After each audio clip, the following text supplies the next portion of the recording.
Chers amis, que le mois de novembre est triste.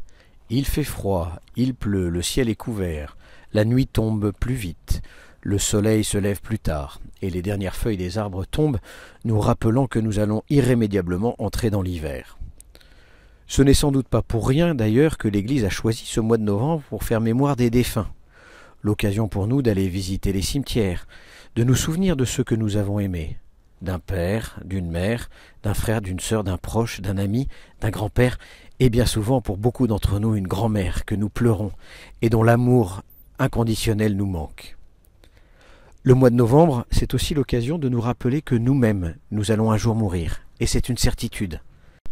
Que nous soyons riches, que nous soyons pauvres, que nous soyons beaux, que nous soyons laids, que nous soyons jeunes ou que nous soyons âgés, un jour notre vie prendra fin.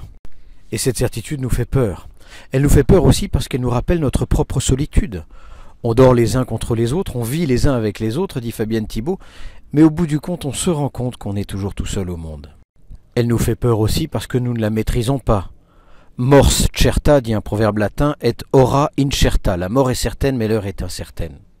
Et dans une société sécularisée qui exalte la maîtrise et la toute-puissance, on la cache, on la dédramatise, on la maîtrise, comme essayent de le faire les transhumanistes, et finalement on la provoque, comme le suicide assisté ou l'euthanasie. Autant de manières de ne pas affronter la question.